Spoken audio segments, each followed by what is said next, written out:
So this is part A of the KhoodeelaarTV television channel, being broadcast only on the internet, just around 20 past midnight. That is 1800 hours GMT on Sunday, 19th of December 2021. We are going to take a look at the newspapers, Fleet Street newspapers, of both Saturday the 18th and Sunday the 19th of December 2021. And the front pages of the Sunday papers, starting with the Observer. We're looking at the Sky News website. So it says scientists are warning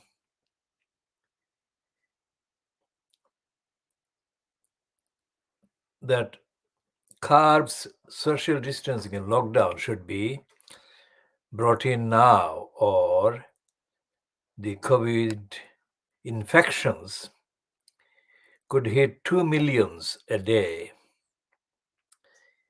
And the Sunday Times is saying crisis deepens for Boris Johnson as key Brexit ally quits. And the Sunday People main headline on the front page is COVID rips into NHS heroes. 50,000 doctors and nurses struck down with Omicron by Christmas. And the Sunday Mirror says that the peak midwinter, Omicron worst wave yet. Top scientists warn delay could be deadly. 50,000 NHS staff off sick by Christmas Day. But a record day for booster vaccines gives hope, says the Sunday Mirror. And the daily buying Boris Johnson graph, that is to say, bribing Boris Johnson graph,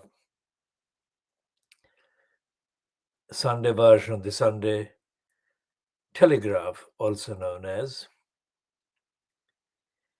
says Frost quits cabinet as Johnson considers Christmas lockdown.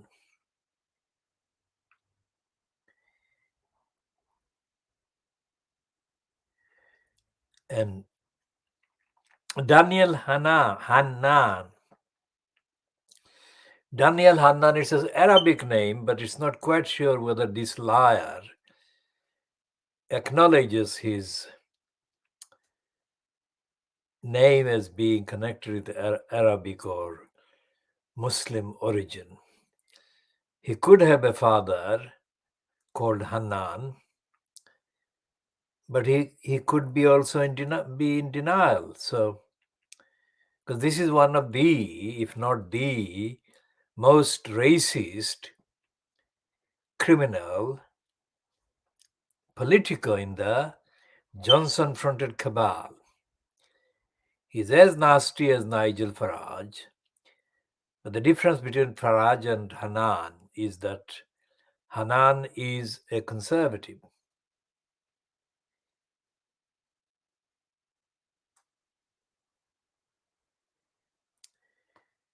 And the same paper, the daily buying Boris Graph's Sunday version, the Sunday Telegraph, is running another piece saying that Johnson is being urged to ditch his chief of staff to head off rebellious Conservative MPs.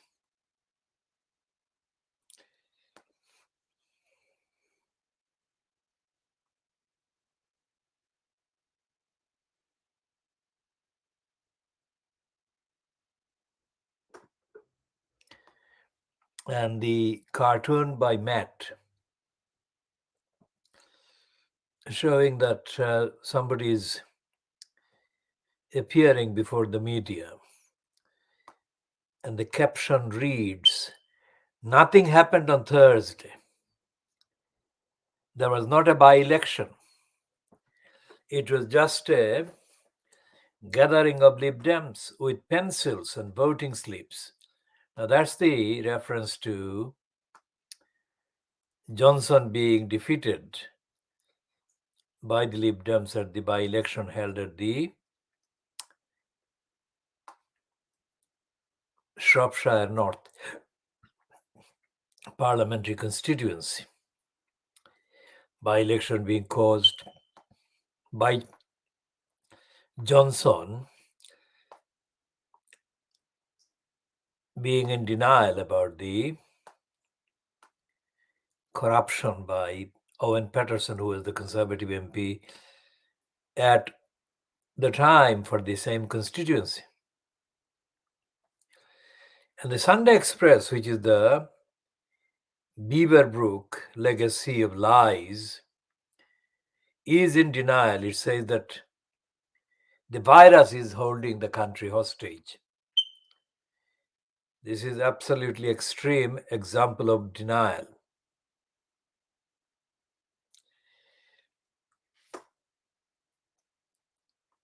And so on. So what we shall be doing is looking at these papers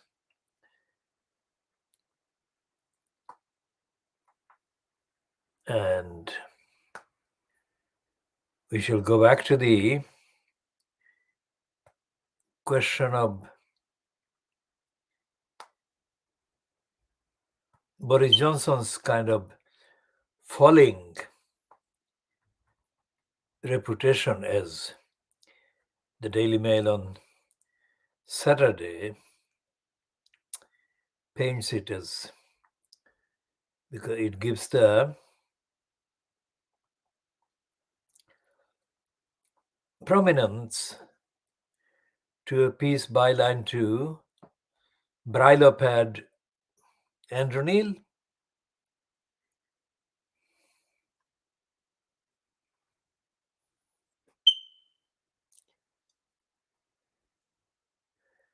And in the New York Post of Saturday, the 18th of December, their front page is running a short piece about the mayor of New York saying that there would be no lockdowns. And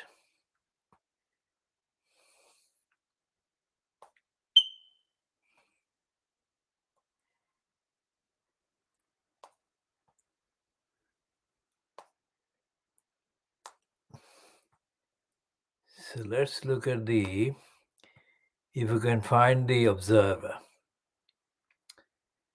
front page of the Observer.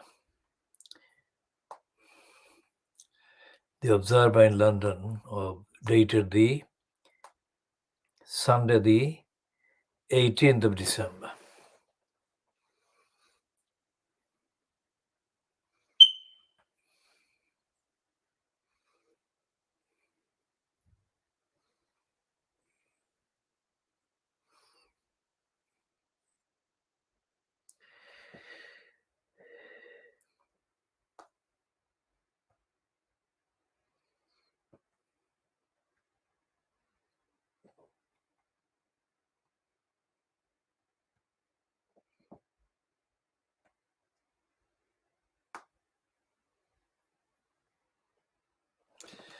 And the observer, the first one is, of course, the scientists warning Johnson to bring in carbs now, or infections could hit 2 millions a day.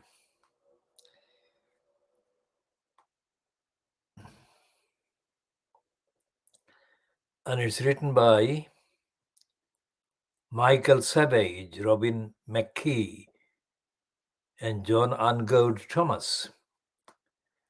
The scale of the threat posed by the Omicron variant was laid bare by the government scientists last night, as they warned that there are now hundreds of thousands of infections every day. That daily number could reach between 600,000 and 2 million by the end of the month if new restrictions are not brought in immediately. That's what the observer is saying.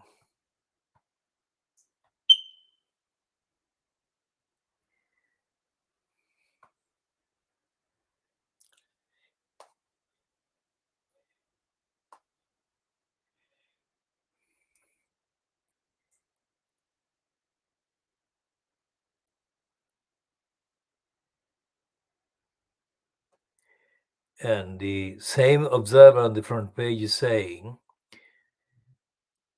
a piece that is continuing on page 4 with the heading, Johnson has only a few months to turn things around.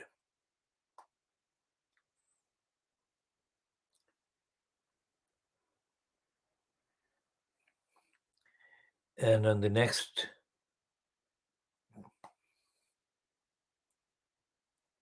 main piece on page 6 of the Observer, it is saying that all bets are off now. A torrid week when Johnson's balloon was thoroughly burst. And on the next page, in an analysis by Robert Ford, the Observer is saying on page 7, the orange tide advances as Lib Dems threaten Tories on two very vulnerable fronts.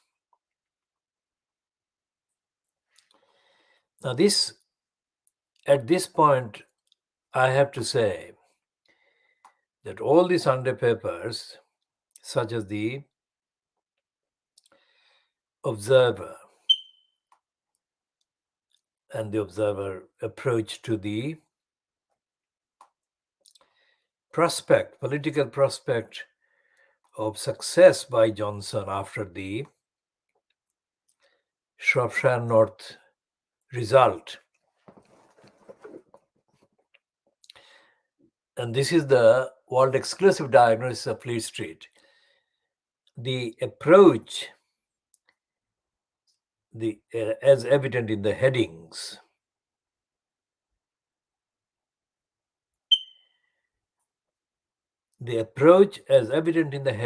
about Johnson and the Conservatives as fronted by Johnson, the approach is completely misleading, because they are saying that Johnson is finished and so on, but they're not saying the facts, they're not saying the actual evidence of whatever happens after Johnson is ousted, which they're giving various time scales within which he will be ousted. They're saying that he will go, but they're not saying that he will be replaced by a regime politically any better in terms of morality, in terms of honesty, in terms of accountability, etc. And the collected number of items critical of Johnson after the Shropshire North outcome. The biggest collection is in the Observer, in the printed version. But the Observer itself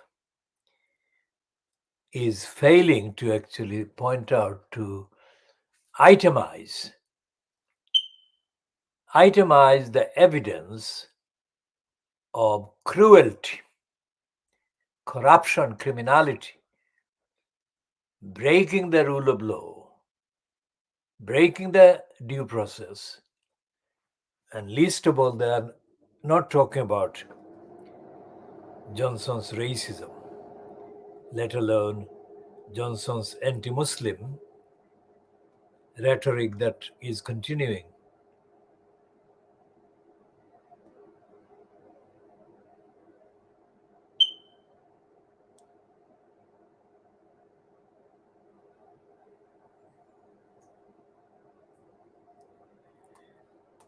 So, if the Observer has got no factual evidence, then it is most certainly the case that the next collection of papers or the next collection of commentary about Johnson's failures and unfitness, as typified in the contents of the Mail on Sunday or the Scum on Sunday,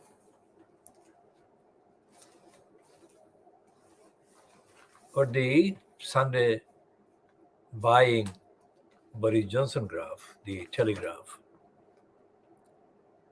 that they would be absolutely empty of any substance, any contents about the morality, about the ethics, about the actual evidence of Boris Johnson's immorality, corruption, criminality, cruelty, racism, anti-Muslim hatred, and so on. Now, in the last few hours, the internet has been reporting the resignation of David Frost. Now, this is a man whose name is misleading and confusing to many people who may think that he is the same David Frost who was fronting the eponymous Frost program on the BBC for many years. Now, contextually, we go to the similar type of desperate criminal contradictions in the Mail and the Daily and the Sunday Sun. This one is by Trevor Kavanagh. As we have said many times, Trevor Kavanagh is a Scottish-born, racist, mental slave who is farthest to the right on the Fleet Street kind of scales in his support of the right wing in the Conservative Party, which is itself right wing, but the right wing of the right wing Conservative Party. And Kavanagh says, addressing Johnson, that Johnson is in deep, deep trouble. And he says, Kavanagh that is, in more than half a century covering politics, I have never seen trust drain away so fast or so completely from any member of any prime minister. Now, this is almost identical kind of statement, identical to that made during the previous week by John Barcombe. Barcombe was the incumbent in the post of Speaker. And he was eventually ousted by Johnson and Johnson supporting cabal and was replaced by originally Labour MP, no longer a party politician because he is the speaker, Lindsay Oil. Now, there is no difference in terms of the content, the actual content and the role of the two persons when it comes to racism. Oil is a racist, as is Barco. But there is a difference when it comes to the role being played by Hoyle. It is sucking up to the crooks fronted by Boris Johnson. Because Barco during the week said that according to him, Johnson was the worst British Prime Minister by a country mile. And that Barco claimed that he had seen 12 Prime Ministers in post.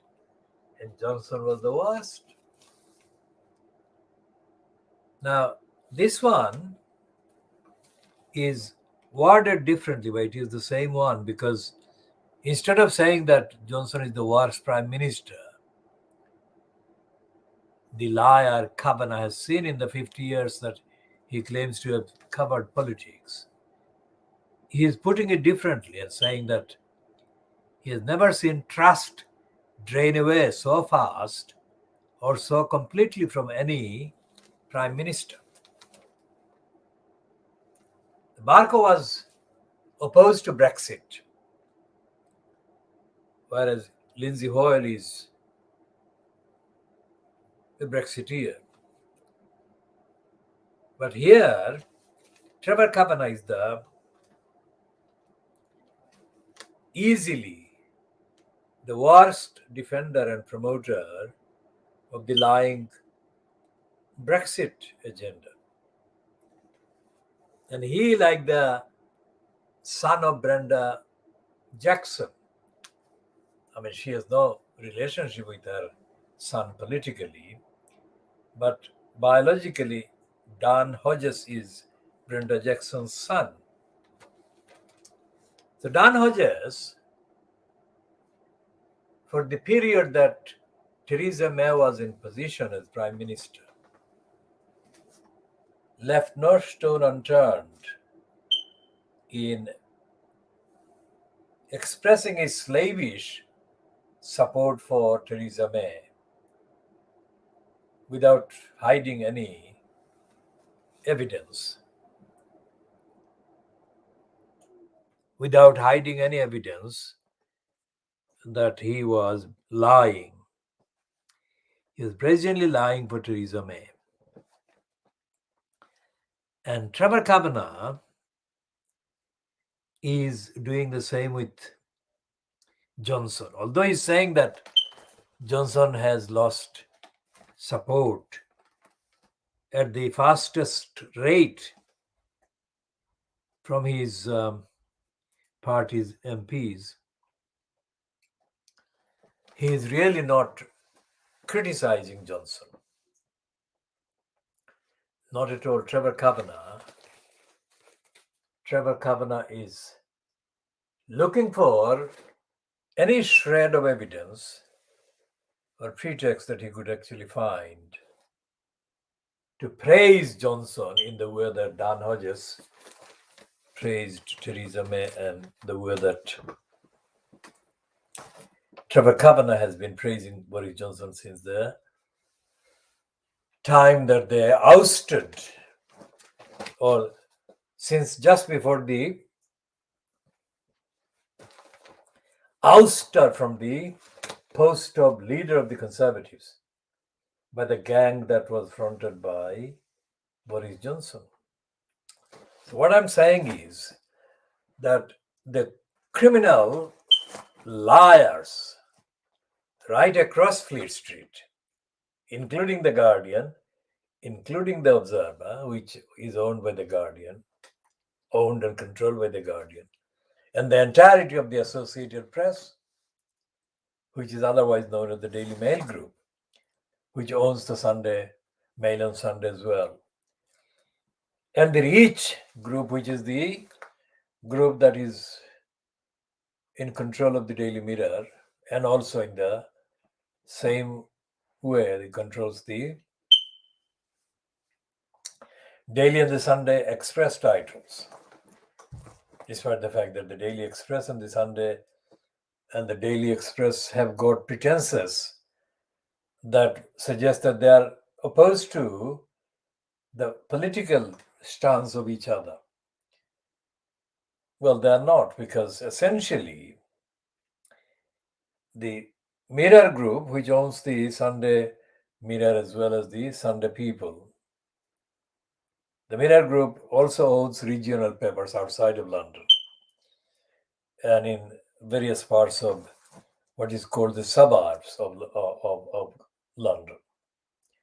The local papers, many local papers are owned by the Reach Group, REACH, not RICH.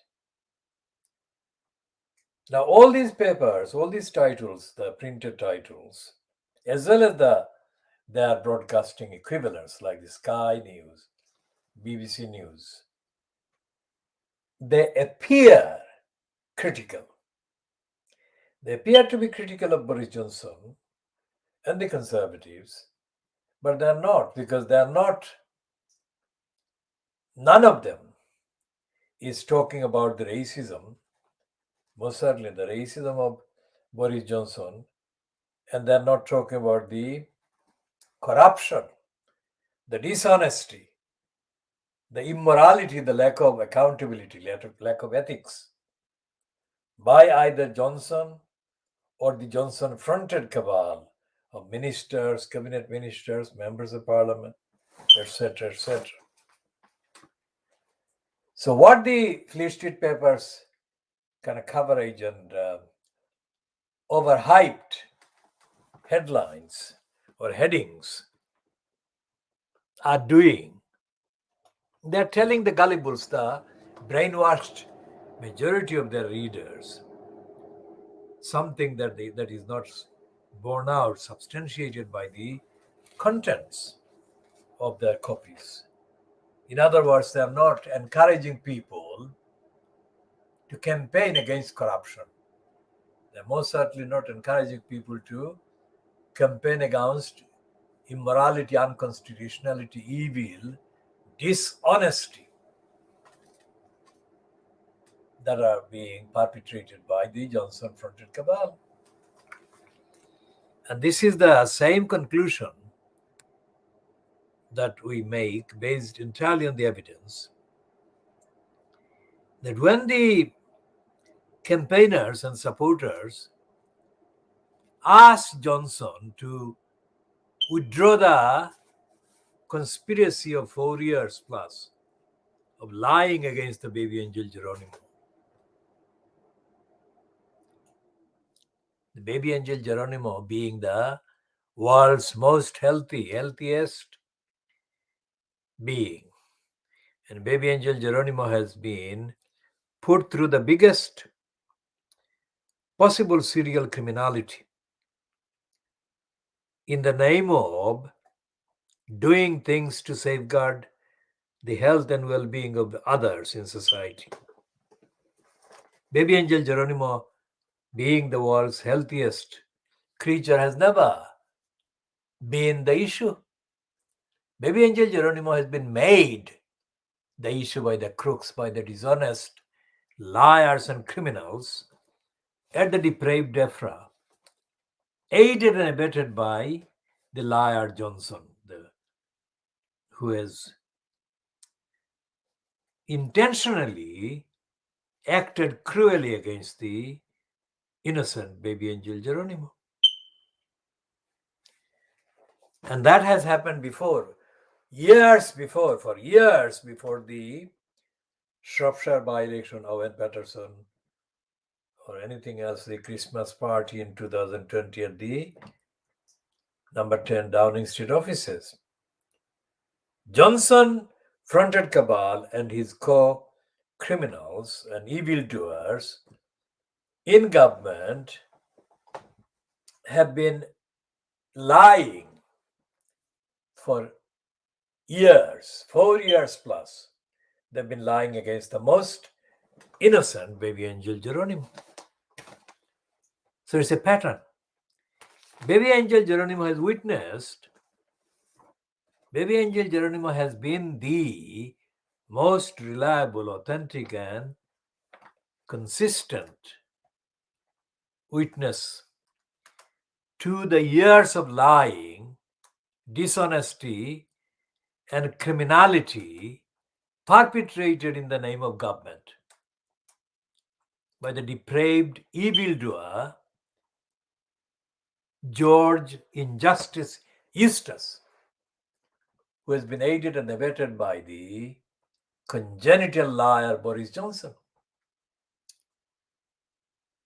So if anyone asked the baby angel Geronimo, before the Owen Patterson criminality came up,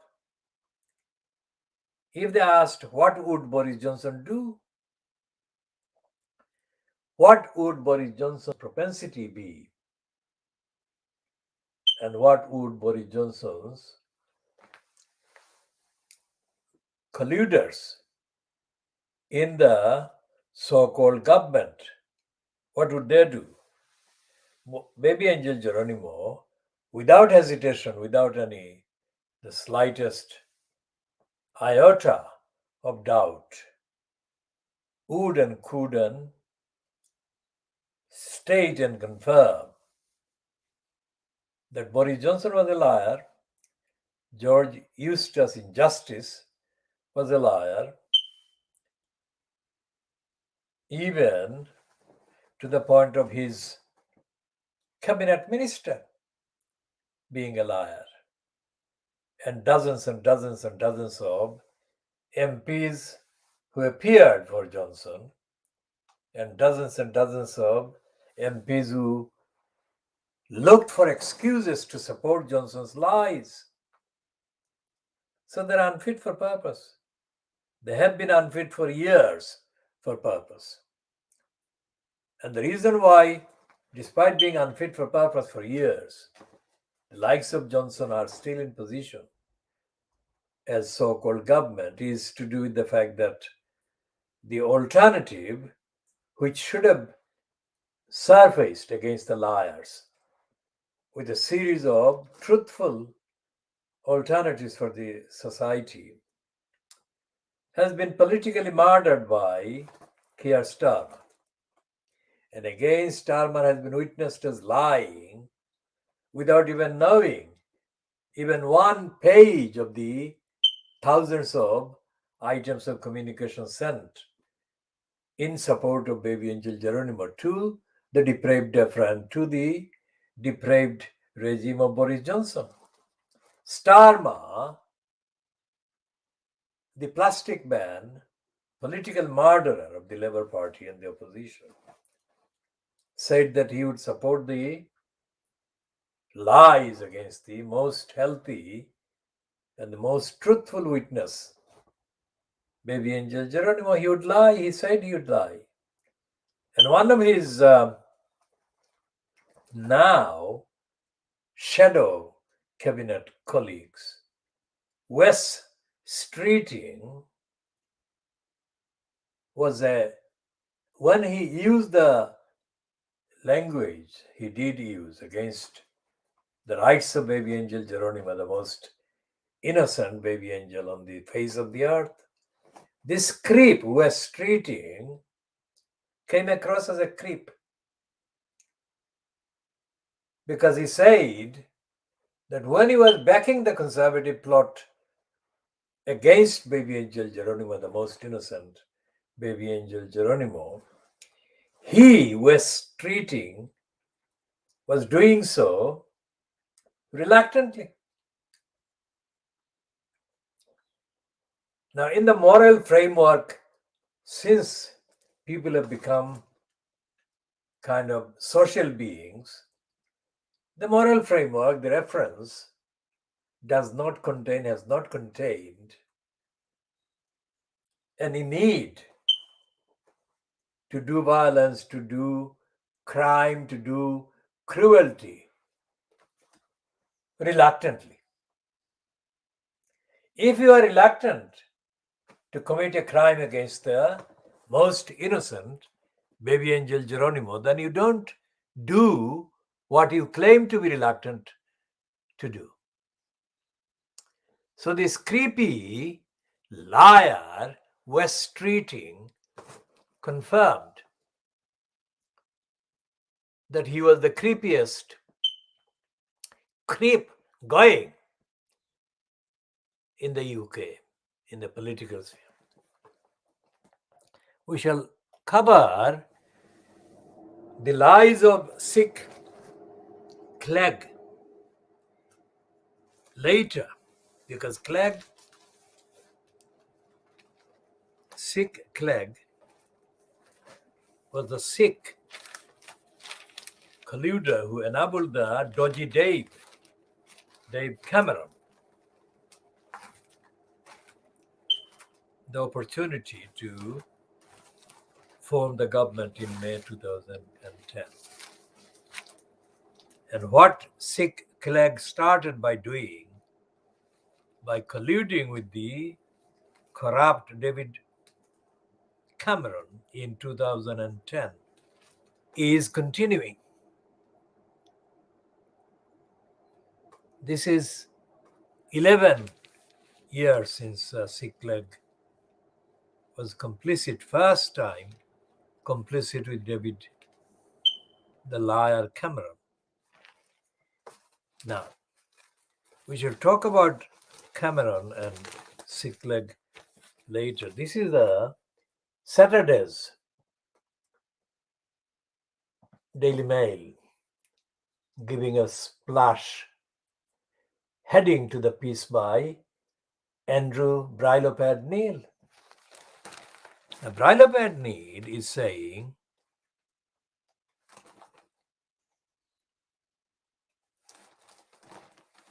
there are three highlights in the piece.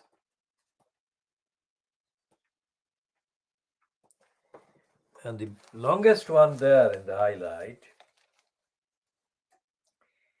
is that if Johnson hadn't listened to a bunch of Tory toffs,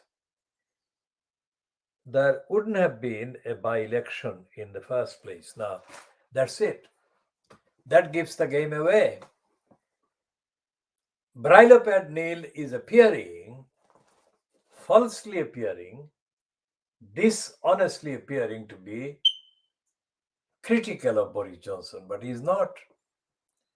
What he is doing, as I said earlier about the rest of listed, including the Guardian and the Observer and these Mirror Group newspapers, is looking for excuses to make Johnson stick to his position and succeed. They are not saying that he lost. Fleet Street so-called critics are not saying that Johnson lost the political advantage because he lied, that he is a crook, that he is breaking the law, that he is a repeat serial liar and a serial racist and a serial criminal. That's not what they're saying. They are giving, like Andrew Brilopad-Neal is giving, still giving Boris Johnson the benefit of the doubt. And they're looking for excuses to make his lies and lying and unfitness for purpose and his evil deeds acceptable, justifiable.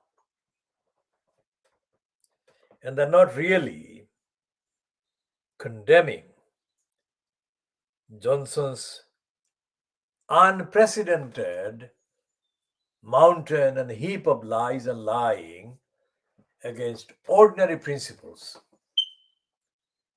And that is even before taking into account his racist anti-Muslim incitements. Looking at the contents of the utterances by Johnson as compared to the utterances and policies of Donald Trump, it is easily the case that Johnson has committed more crimes, violated more rules and laws than even Trump did.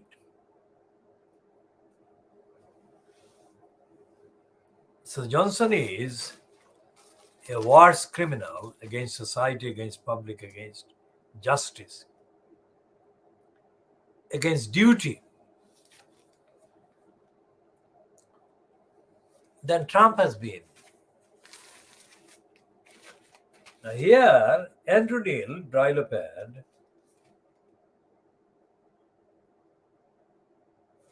it's not my word, it's Brilopad's words. He is desperate to keep Johnson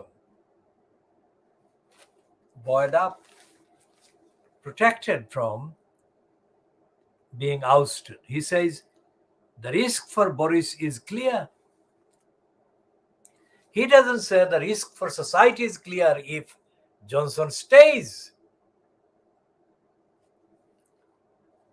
So this is the world exclusive diagnosis of Fleet Street, in which we diagnose all the liars of Fleet Street, all the high profile names of Fleet Street.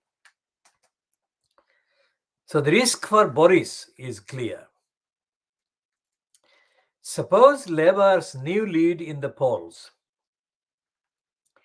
is consolidated in months ahead.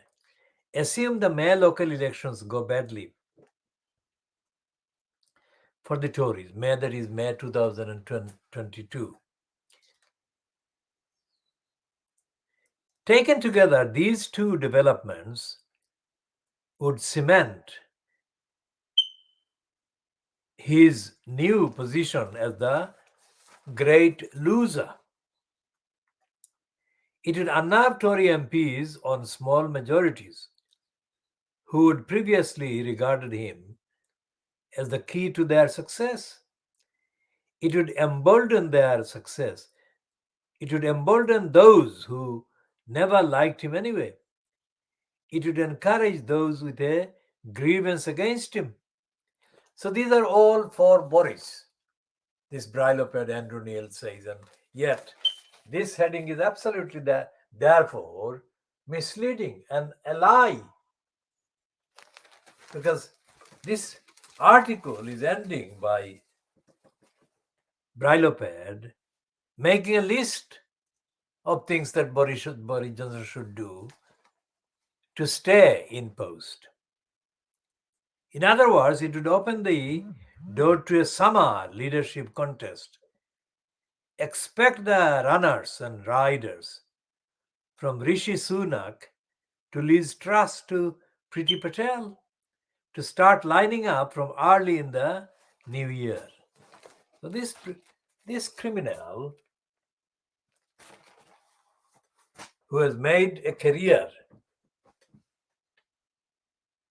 as a heavily platformed media heavyweight for 30 years is actually unconcerned about what happens to society, what happens to justice, what happens to government, and what happens to government's duties as owed to the people and as owed to the likes of the world's best known BabyAngelGeronimo. Because BabyAngelGeronimo is the leader in the moral list of witnesses that have been witnessing the lies, the immorality, the criminality, and corruption of the congenital liar Boris Johnson fronted criminal cabal.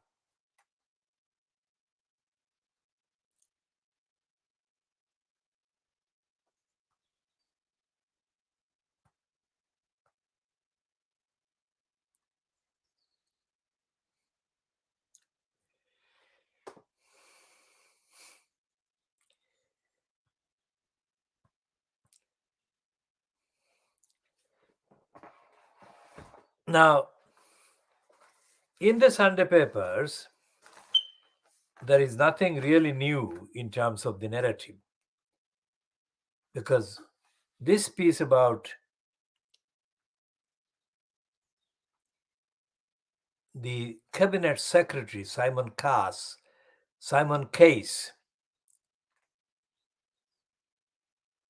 is off the case. These are the topics. Now, Simon Case as the cabinet secretary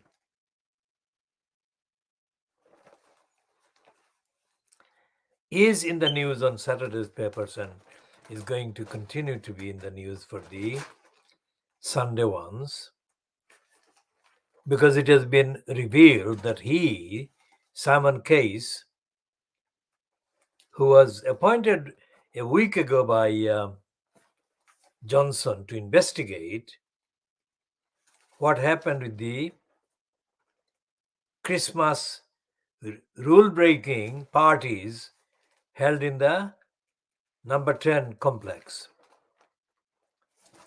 So the information revealed after his being involved in the investigation includes the fact that he himself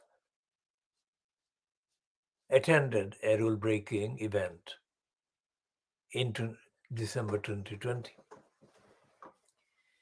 So the headlines are that he has stepped aside.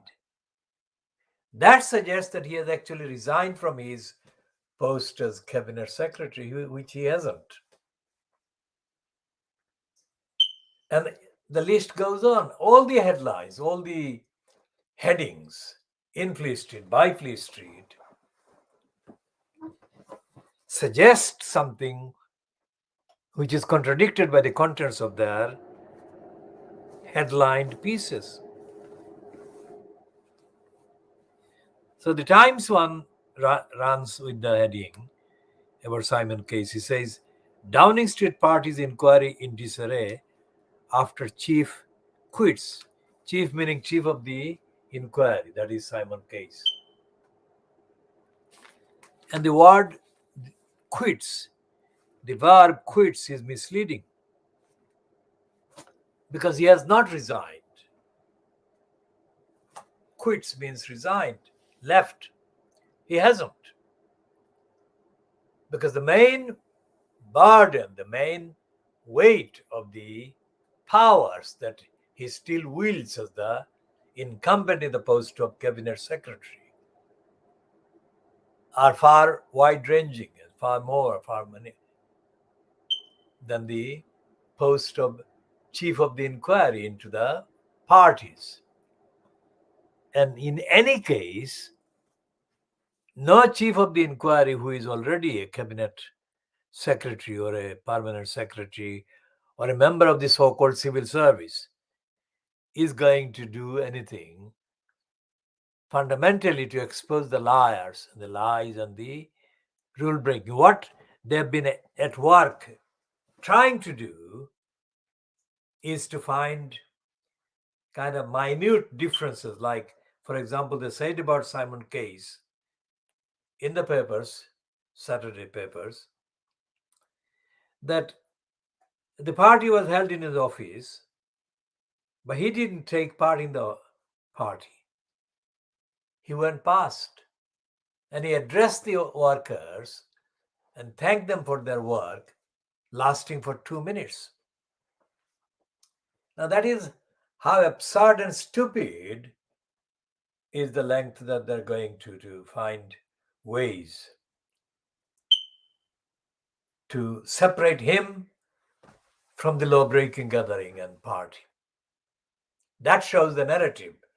That shows an agenda, an intention to find excuses to spare him, and so on. So we go back to the lies by Christian Middlemiss, who is supposed to have been the chief vet that is under the depraved DEFRA, currently fronted by George Injustice Eustace. BabyAngelGeronimo was not an employee anywhere. And so therefore Baby Angel Geronimo was not given any platform to register his rejection, which is absolutely the valid on the facts, that they were lying against him when they were conspiring to find fault with him while he remains the best of health being on the whole planet in the context of their lying. So extrapolate that experience by the innocent baby angel Geronimo and apply the experience to many other unnamed, unknown, unquantified, unlisted recipients of adverse conspiracies and lies by the various parts of the government fronted by Boris Johnson. What chance for justice for any of those targets of lies and deception and illegality? The question is not, did Johnson tell a lie? The question is not, did George Injustice Eustace tell a lie? The question is not, did the so-called chief vet, Christian Middlemiss, tell a lie? That is not the question. The question is, how many times have they lied? And where in the law is even one instance of lying allowed?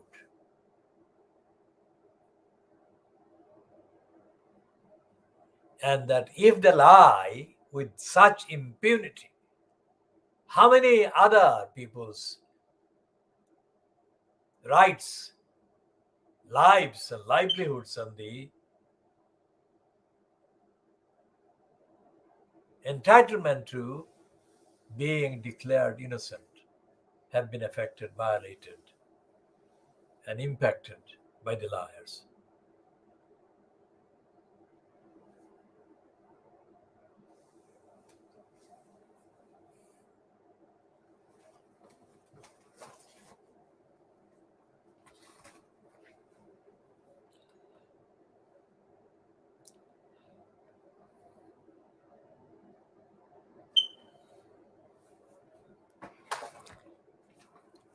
They have said that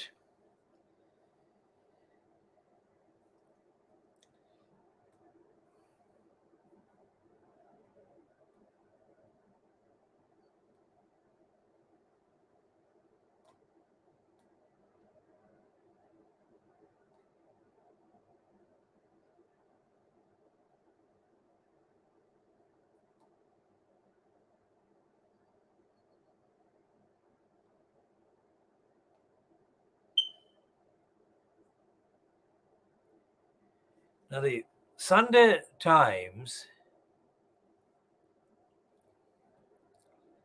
has got a piece that says Boris Johnson's Blue Christmas. That is pages 2021, which is going to go into details of the Johnson ooze. And Caroline Wheeler, the political editor of the Sunday Times, says the crisis engulfing Boris Johnson's premiership deepened last night when an important Brexit ally quit over concerns about a series of core policy decisions. This is a reference to David Frost, who only a year ago celebrated Britain's departure from the European Union, with the Prime Minister will leave his post in the new year. Allies say he is experienced. Now, reading that again because there is a image issue on this page.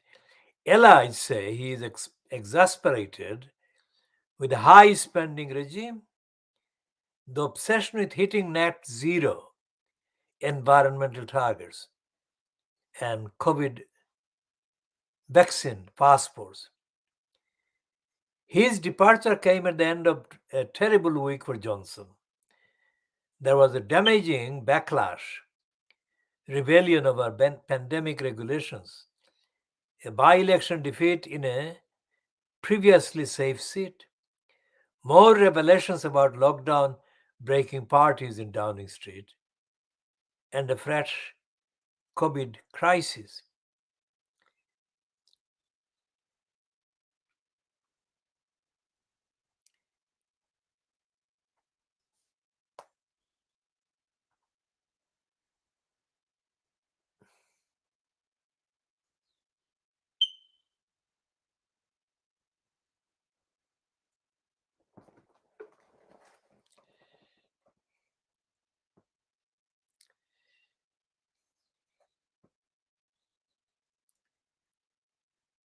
So this is an admission in the Caroline Wheeler piece, which says it is understood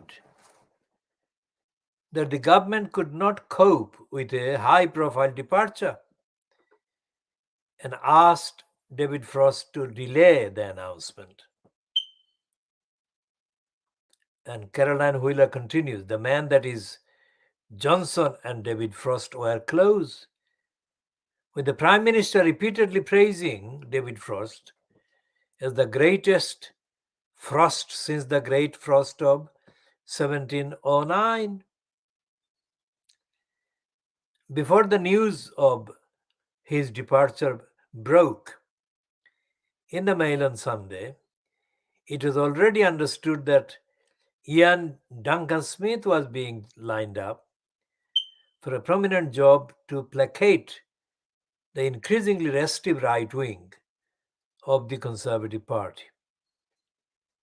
It would be part of a wider reset of Johnson's premiership.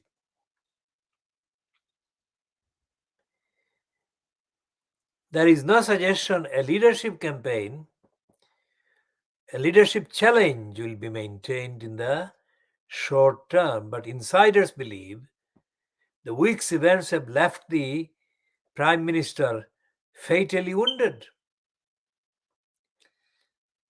Baroness Jenny Chapman, Labour's shadow minister at the Cabinet Office, said, the government is in chaos. The country needs a leadership, not a lame duck Prime Minister who has lost the faith of his MPs and Cabinet. Johnson needs to get a grip. Tell us his plan for the next few weeks and bring certainty for the people of Northern Ireland by unblocking the stalemate over the protocol.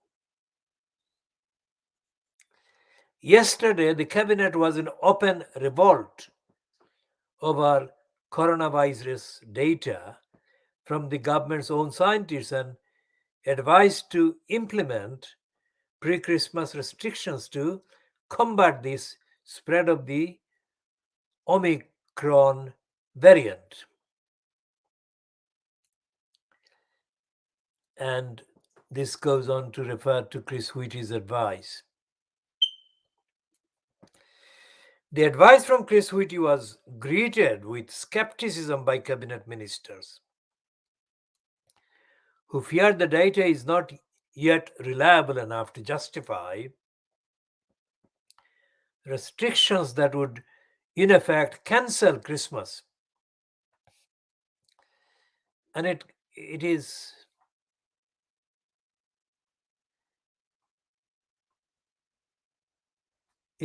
absolutely the same kind of tone.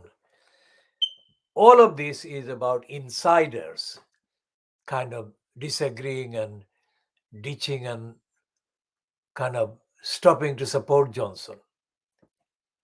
No mention whatsoever, even in the Caroline Wheeler piece about the impact on society, on ordinary life of people, of the lying and the dishonesty and the corruption and the breaking of the rules generally not just a one-off, not just about one issue, all the issues that government affects and impacts on.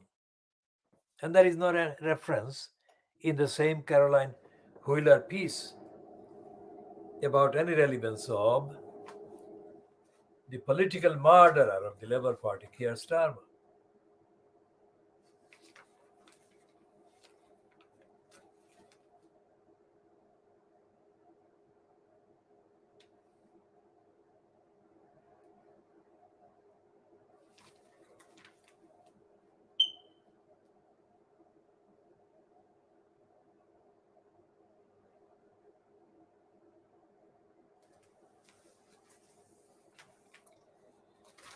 Now,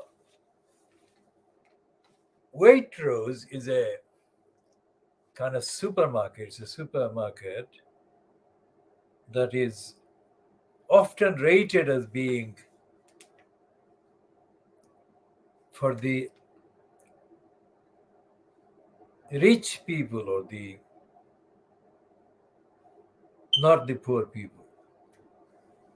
Now there is a piece in the Times by environment editor Ben Webster saying that poisonous lead has been found in pheasant meat bought at Waitrose.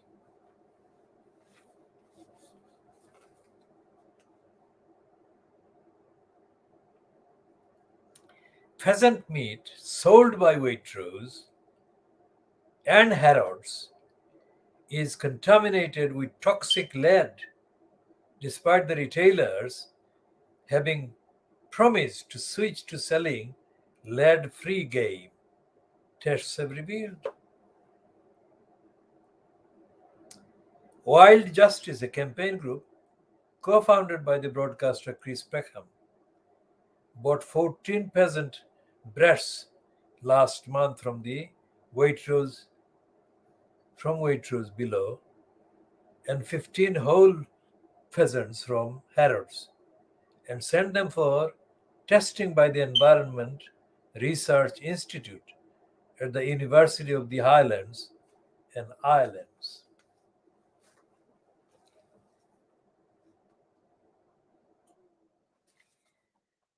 The tests revealed that 13 of the breasts from Waitrose contained levels of lead in excess of the legal limit for chicken, pork, and beef.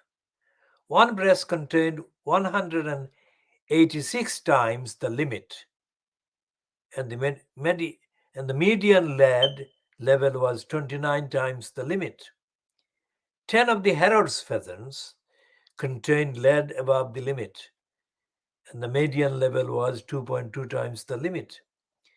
Wild Justice also sent 16 pheasant breasts from Sainsbury's for testing, and 11 were over the limit, with median level 16 times the limit.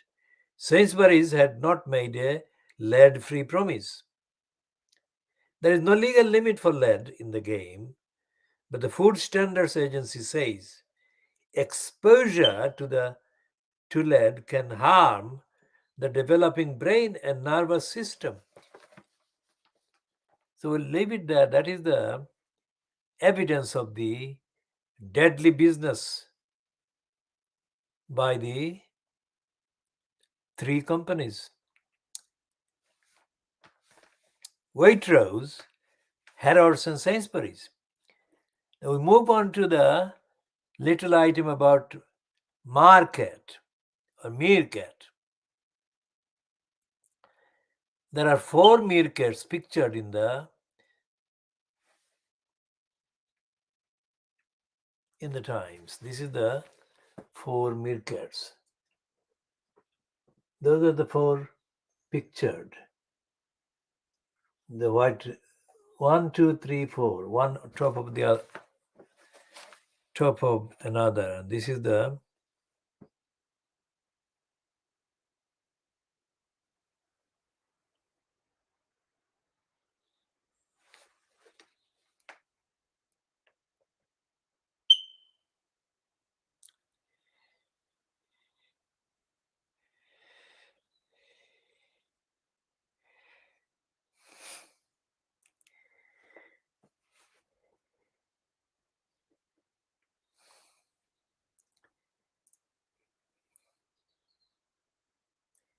And this is all about how the meerkats are kind of observed as they're born. And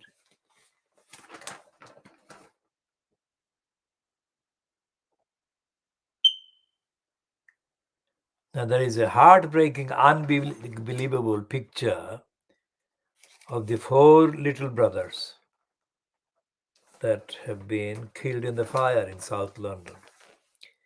I am not going to read the details, too stressful. Now, here is the piece by Matthew Paris in the Times.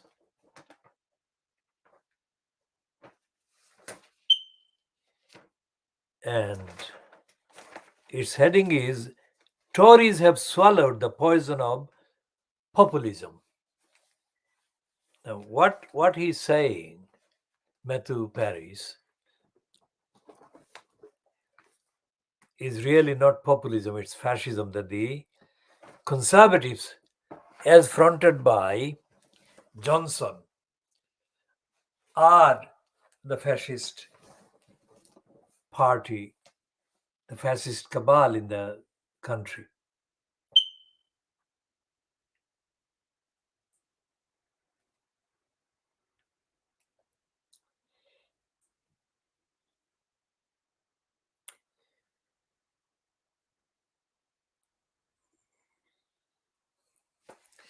And he is correct in his last paragraph, where Paris says,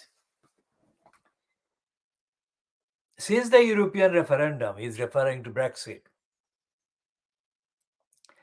since the European referendum campaign began, the Conservative Party has been poisoning itself. And the toxin is called populism, he says. At first, the experience was intoxicating, heady. Now the party is getting the shakes. Intoxicated drunkards are getting the shakes. That's what it means. So the cure will require more than the removal of one man, which is absolutely correct. But this correct conclusion by Paris is not complete.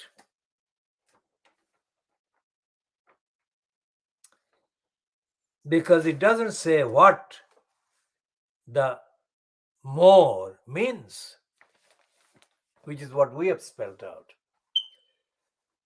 That means the end of lying and corruption and criminality and evil doing, and the delivering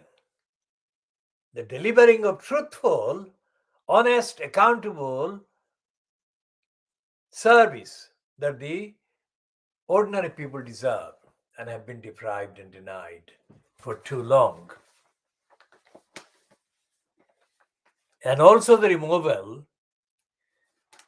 it will involve and entail the removal of the political murderer of the Labour Party.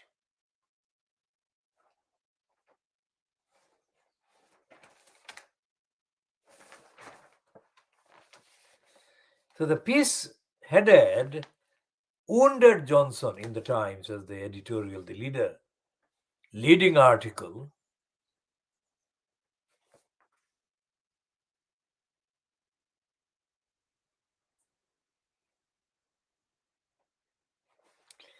And it says a thumping defeat in the North Shropshire by-election leaves Boris Johnson badly damaged. He may not have long to restore confidence in his leadership. So they are quite clear about the time that he has got.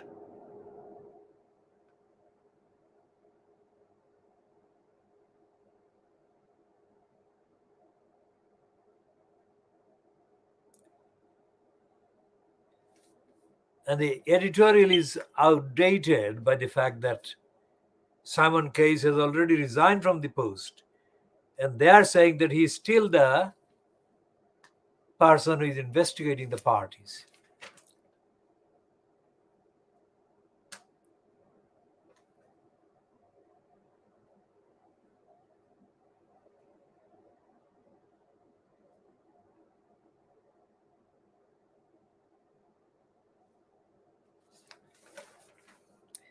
And the so-called political sketch in the Times by Matt Chorley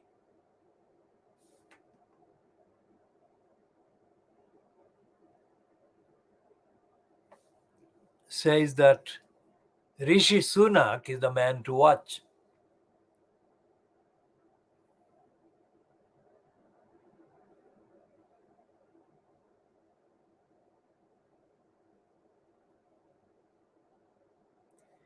And Matt Chorley is an idiot. Even now, so many years after the lies were exposed, he's still claiming that Hillary Clinton and Barack Obama sat watching the moment bin Laden was killed. It's absolute lies, because they didn't sit watching bin Laden being murdered. This was a staged thing.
He's talking about all kinds of situation rooms, including in association with JFK and Dominic Cummings, etc., etc. So what he's saying is that the actual person who is to be watched in political terms is Rishi Sunak. And if Rishi Sunak ends up indeed as part of the contenders for the post of the so-called leader of the so-called Conservative Party, this will be a moment, whether he succeeds or not, that will cheer, even if she may not express it, Allegra Stratton, whose husband, James Forsyth, the political editor of The Spectator, the weekly, Forsyth was the best friend at the public school attended by Rishi Sunak. And before Allegra Stratton moved to number 10 Downing Street in any capacity as an advisor, and she held a series of advisory positions, she was, of course, employed at the UK Treasury, where Rishi Sunak has been finance minister. So it's very, and Rishi Sunak is the godfather of Allegra Stratton's and James Forsyth's children. And James Forsyth is the godfather of Rishi Sunak's children. So if Sunak ends up being one of the contenders to take up position as leader of the Conservatives after Johnson is ousted, it would be a moment for the Forsyth and Stratton household to celebrate. It is quite possible that Sunak is already being aided and abetted by Allegra Stratton and James Forsyth in preparation for Sunak's bid to become leader of the Conservatives.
And Matthew Paris is saying, and no, that does not follow another column about Boris Johnson. He is finished. And we can change stroke about the when, but not the whether. He will be gone before too long. Yet the party that elevated him will still be in government. And Johnson has been in many ways not so much cause as consequence of a Westminster tribe that appears to have lost its head. What possessed the Parliamentary Conservative Party like a drunk reaching for the stabilizing arm of another drunk to place their future in his hands? Such an inquiry is more interesting than the question of which particular opportunist was able to take their fancy. The Tories have lost their keel, their ballast, their balance, lost the center of gravity that keeps a political movement from capsizing in the face of any sudden gust. And it didn't start with Johnson. It started when David Cameron called a referendum on Euro. Exactly, that is what I have said. That if Sikh Clegg hadn't colluded with the corrupt Cameron in May 2010, there would have been no Brexit referendum. And there would have been no Johnson now in number 10 Downing Street.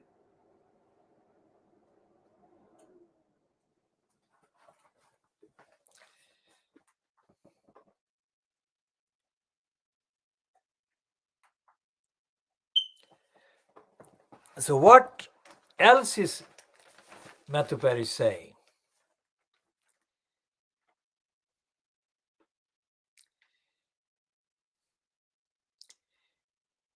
I personally believe the same case could just about be made for leaving the EU, and an even saner one for letting well enough alone.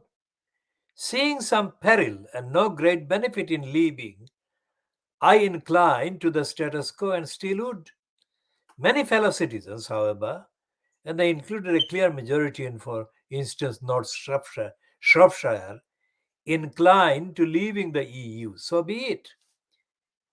But for the country's interests to be protected, the terms of Britain's departure mattered tremendously. And at this point, a large part of the Conservative Party seemed to become inhabited by some kind of lunacy. A hardcore among those distracted souls were native to the party, fierce and famously long standing opponents of our association with the European Union. But the number was soon swelled by the new and younger recruits, and energized by the referendum result, the grouping gathered force, supported by much of an aging generation of Tory activists in the country at large. These were the Brexiteers within. Unnerving, though, to both the left, centre, and even some on the right of the party were the Brexiteers without. UKIP, led with the showman's genius by Nigel Farage, began championing the idea of a complete and, if necessary, antagonistic break with the EU. The xenophobia grew in strength and fed into a wider sort of populism, and that began, if flickeringly, to prosper at the ballot box. It was embraced by some Tories with an enthusiasm and almost lip smacking relish that seemed so untypical of the party I thought I knew. At this point, the great pragmatic, unideological blob that forms the center and probably the majority of the parliamentary Tory party seems to have lost its nerve. I can understand this. As a one time Tory backbencher myself, I'm familiar with the panic that can grip colleagues if they feel their own majority and career and livelihood may be threatened. A theory that conservatism needed to move sharply UKIP's way to forestall the defection of our own voters and even a few of our MPs attracted many. On this page, I argued that in the longer run, moderation and our mildly centrist personality of the party were the greater assets. UKIP, I argued, could soak up some of the toxic impulses of the electorate. The Tory party would be well rid of its sometimes xenophobic right, or we would be in danger of losing the moderate ground. Let UKIP drain the poison, I argued. Instead, the party swallowed it. The theory that we should accommodate and absorb populism prevailed. People like Johnson, unencumbered by principle, pandered to it and prospered. The Tories grew more UKIP in their nativist rhetoric and headline catching initiative. Priti Patel's Home Office became an exemplar of the vulgarity. And in a way, it worked at first. UKIP hemorrhaged support. Indeed, their successors barely registered in Thursday's by election results. Calumnists started to write about the Tories' wonderfully shaped, shifting genius for moving to where the voters are. Johnson clowned around. Patel doubled down and attacked judges, second raters recruited to cabinet solely for their Brexit credentials, shuffled along behind distinguished Tory centrists, were expelled for being Remainers, and for a while the shift seemed productive, electorally at least, but something was being lost. An asset leaking almost imperceptibly away. For want of a better term, I characterized it as solidity. I am even tempted to use the word conservative, taking the adjective those who dislike conservative governments might use: heartless, uncaring, Philistine, snobby, reactionary. And pit against these the adjectives supporters might prefer: pragmatic, careful with money, sound on crime, business minded. Then put the vocabularies both of the praise and blame aside and ask what both fans and critics might at least agree on, you will get a sort of Venn diagram convergence over what has distinguished the Conservative Party in the national imagination. A family of words that has an almost stodgy ring, stodgy but in its way reassuring, boring, stable, conventional, firm, anchored, dull. The party had what gents of certain class like to call bottom, which doesn't mean clever or even necessarily right, but denotes an almost suit like steadiness, solid captures it. The party has lost its bottom. Helen Morgan, the Liberal Democrat by election candidate, will have hit the right nerve among rueful Tory supporters when, in her victory speech in the small hours of yesterday morning, she called recent Conservative governance a nightly soap opera of calamity and chaos. Populism will always yield that result because tummy tickling can never be a recipe for sound government. Since the European referendum campaign began, the Conservative Party has been poisoning itself, and the toxin is called populism. At first, the experience was intoxicating, heady. Now the party is getting the shakes. The cure will require more than the removal of one man. I have read this particular paragraph already once before. But that's the end of the piece by Matthew Paris. And I generally agree with his finding, but I find his finding incomplete and not wholly truthful.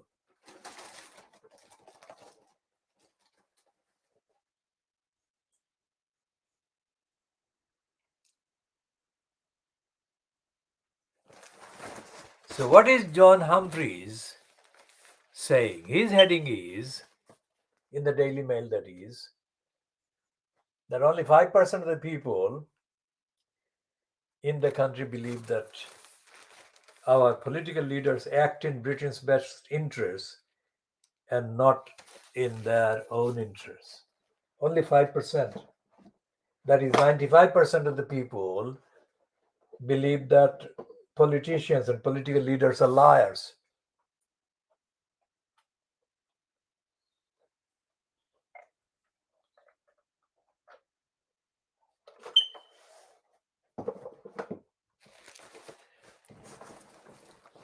So, this is the Daily Mail on Saturday.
So this is an idiot. This man, John Humphreys, is a complete and absolute idiot.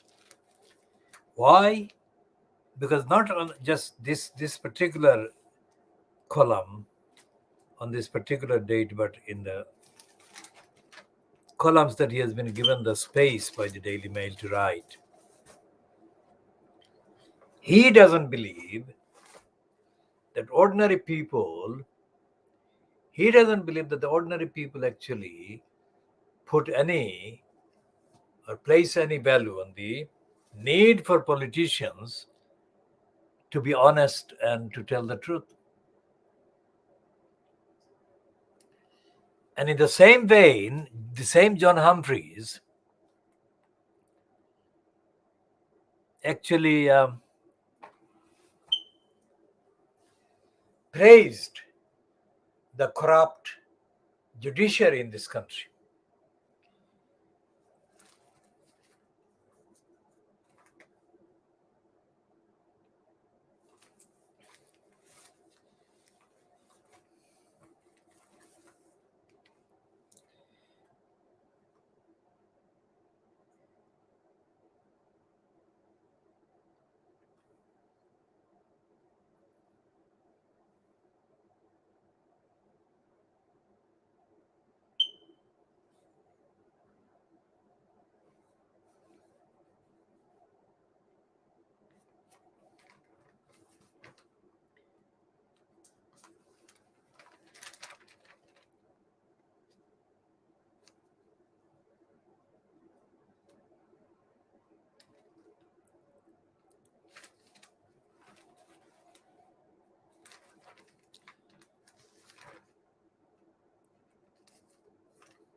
And there is plenty of contradictions on the actual details of this new virus, including the fact or the lack of fact that it is any less severe than the Delta variety. Now, the Financial Crimes Weekend, FT Weekend editorial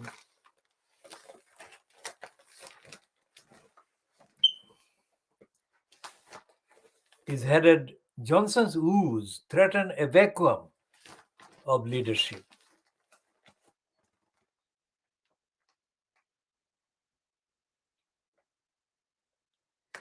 And again, this one, despite the heading, despite the dishonest heading, is doing the same thing as all the other papers are doing.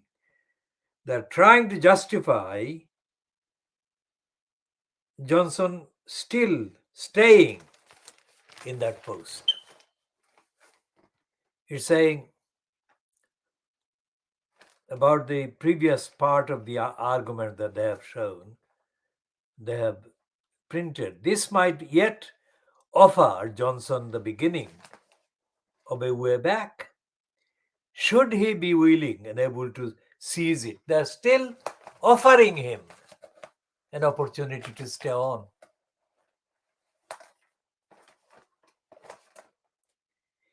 As the architect of his own political misfortune, it is up to him to turn things around. They're still deferring to the liar. The best way he can restore authority is by showing a prime ministerial grip on the virus crisis that confronts the country. What is a prime ministerial grip? What on earth is that? That means not deferring to mavericks in his own party or observing or obsessing over his own position, but demonstrating the serious, clear, and decisive stewardship Britain needs at a delicate moment.